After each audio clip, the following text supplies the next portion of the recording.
जब भी नोएडा का नाम हम सुनते हैं तो हमारे दिलो दिमाग में एक ही तस्वीर नजर आती है। ऊंची ऊंची इमारतें, चौड़ी सड़कें, बहुत सारे यूनिवर्सिटीज और तमाम आईटी कंपनीज।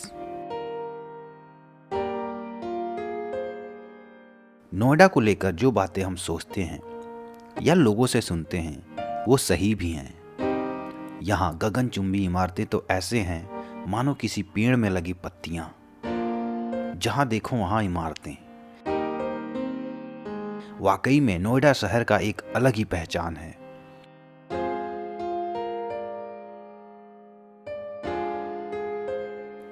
इस शहर के कुछ जगह के नाम तो सुनकर एक बार मैं चौंक ही गया था कि मैं किसी शहर में हूं या फिजिक्स के क्लास में। Alpha, beta, gamma, delta, sigma, omega, ये अब तक मैंने सिर्फ और सिर्फ फिजिक्स में पढ़ा था। पर नोएडा आके पता चला कि जिसको फिजिक्स में पढ़ा करते थे उस नाम के किसी शहर में जगह भी होंगे।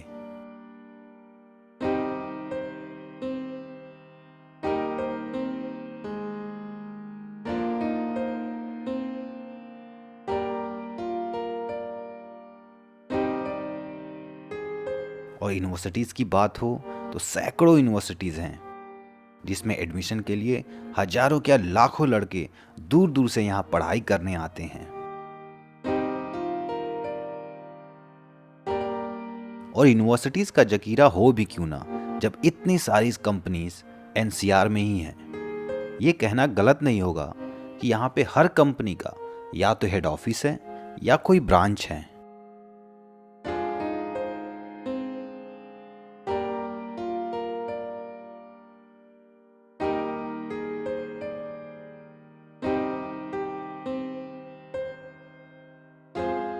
नोएडा आईटी हब यूं ही नहीं कहलाता, इसके पीछे खास वजह भी है। एक तो यहाँ यूनिवर्सिटीज का खदान है और दूसरी तरफ आईटी कंपनीज का मेला। अक्सर ऐसा होता है कि सड़क पे दूर पानी नजर आ रहा होता है, पास जाओ तो वो सड़क ही होता है। और तब हमें पता चलता है कि दूर से जो चीजें नजर आती हैं वो झूठी भी हो सकती हैं।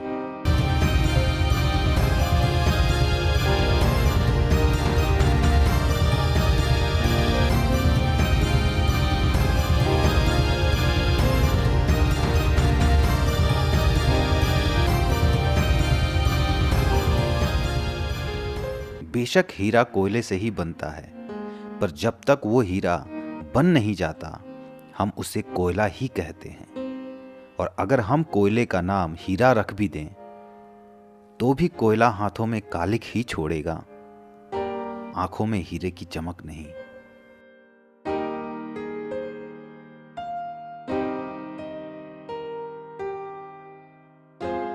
यहाँ पे जगहों के नाम भले ही alpha, beta, gamma, sigma, omega हैं, पर यहाँ के लोगों को फिजिक्स इतना ही समझ आया कि बैचलर्स को रूम नहीं देना है।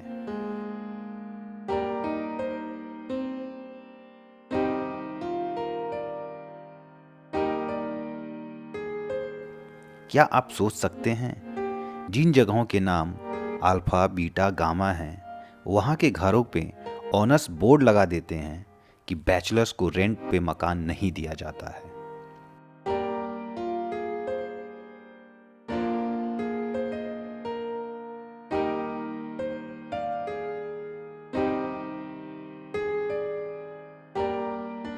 ऐसे बहुत सारे सोसाइटीज हैं जिसमें बैचलर्स को बैन कर दिया गया है, मानो बैचलर्स इंसान नहीं कोई भेड़िया हो, आदमखोर जानवर हो।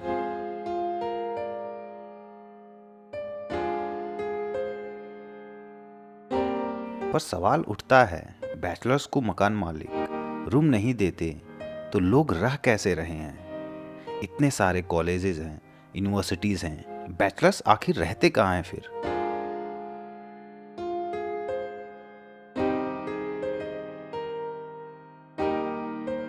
दरअसल होता यह है कि पहले बैचलर्स को किराए पे मकान मिलता ही नहीं है।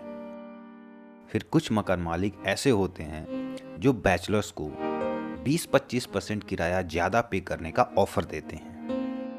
बैचलर्स की मजबूरी होती है, वो 10,000 की जगह 15,000, 15,000 की जगह 20,000 और उससे भी ज़्यादा पैसा देने के लिए राजी हो जाते हैं। फिर उन्हें किराया मिल जाता है। पर यह धन उगाही सिर्फ मकान मालिकों तक ही सीमित नहीं है, बल्कि बहुत सारे सोसाइटीज जिनकी इमारतें आकाश चूमती हैं, वो जमीन पे वेलकम चार्ज तक लेते हैं बैचलर्स से। ये वेलकम चार्ज 10,000 भी हो सकता है और 15,000 भी हो सकता है।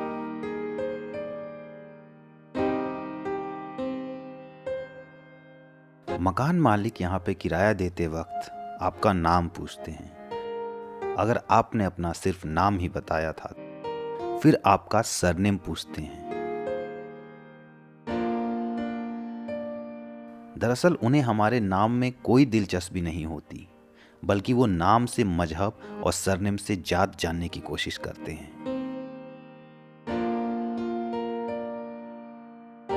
अगर आप उनके पसंदीदा मजहब और जात से हुए तो किराए का घर मिलना काफी आसान हो जाता है। कुछ मकान मालिकों के लिए ये भी जरूरी शर्त होता है कि किराएदार का जॉब अच्छी से अच्छी कंपनी में हो। पहले तो उनका यही शर्त होता है कि जॉब है या नहीं, फिर उनकी ये दूसरी भी शर्त हो जाती है कि जॉब कितने प्रसिद्ध कंपनी में है।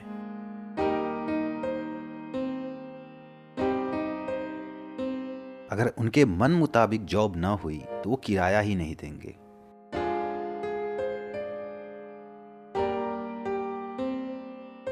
दरअसल उन्हें लगता है कि जिसकी जॉब छोटी कंपनी में होगी वो तो किराया दे ही नहीं पाएगा।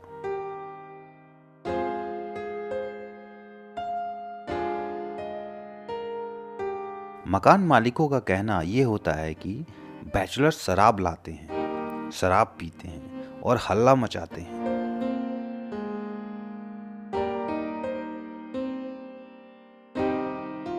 पर क्या शादीशुदा इंसान शराब नहीं पीता? क्या एक शादीशुदा इंसान इस बात का सबूत होता है कि वो शराब नहीं पिएगा?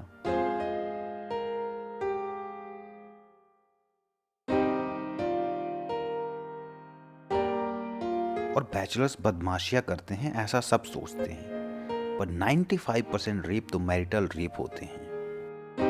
तो क्या कल को हर शादीशुदा इंसान को हम रेपिस्ट कहना शुरू कर दें और उसे किराया देना बंद कर दें?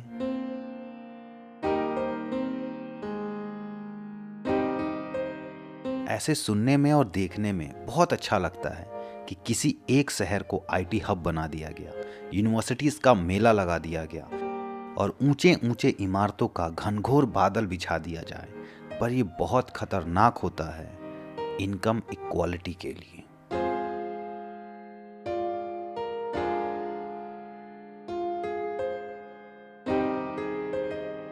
यहाँ जो भी बच्चे पढ़ने आते हैं अपने छोटे छोटे शहर से, उनका वहाँ पे खुद का मकान भी होता है, उनका खुद का घर भी होता है। उनके पेरेंट्स ने उनके हिस्से का भी कमरा अपने घर में बनाया होता है, जिसमें माँ बाप ने पैसा लगाया और फिर पढ़ाई के लिए उसे नोएडा या नोएडा जैसे किसी और शहर में भेज दिया। यानी कि जो पैसा पेरेंट्स ने लगाया वो वेस्ट जा रहा है।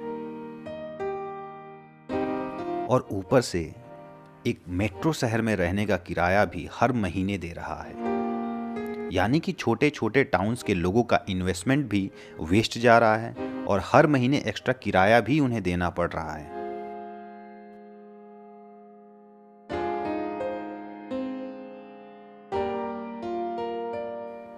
और यही चीजें जॉब वालों के लिए भी होता है। एक शहर में सारी कंपनियां तो बस गईं, लेकिन इससे वही हुआ, लोगों के पास खुद का घर है उनके टाउन्स में, लेकिन जॉब के लिए उन्हें नोएडा आना पड़ा तो उन्हें किराया लेना पड़ता है या फिर घर ही लेना पड़ता है, जिसमें उनकी आधी कमाई चली जाती है। वहीं मेट्रो सिटीज में लोग बिना कुछ किए बैठ के आराम से महीने के किराया से कमाते हैं।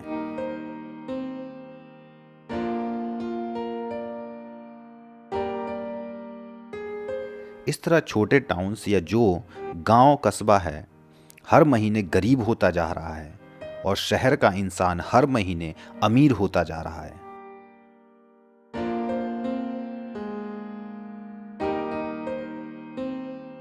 और चूंकि नोएडा में पढ़ने लाखों बच्चे हर साल हर जगह से आते हैं, वो हजारों छोटे टाउन्स फाइनेंशियली वीक होते जा रहे हैं और वहीं नोएडा यानी एक शहर अमीर होता जा रहा है।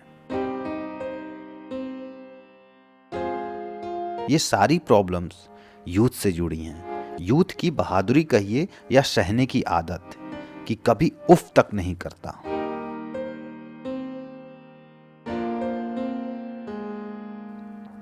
अगर ऐसा सिस्टम लाया जाए कि स्टूडेंट या वर्किंग बैचलर्स मेट्रो सिटी में जब जाएं तो किसी गवर्नमेंट पोर्टल पे एरिया वाइज घर रेंट पे लेने के लिए अप्लाई कर सकें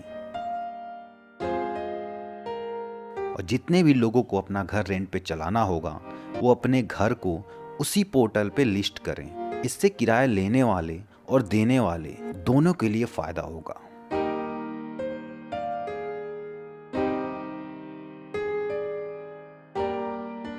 कोई मकान मालिक स्टूडेंट को बैचलर के नाम पे या उसके सरनेम के नाम पे फ्लैट देने से इनकार नहीं कर पाएगा और आए हुए स्टूडेंट्स और बैचलर्स को एक आसान जरिया मिल जाएगा जिससे वो घर पता कर लेगा या किराए पे कोई कमरा ले पाएगा।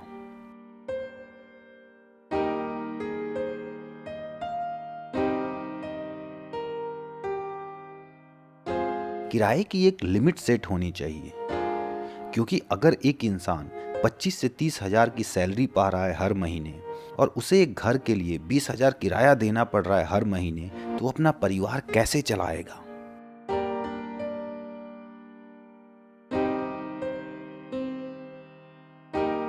पर मैं आपको बता दूं कि ये सब कुछ बस एक बीमारी का इलाज होगा, न कि बीमारी को जड़ से खत्म कर देना होगा।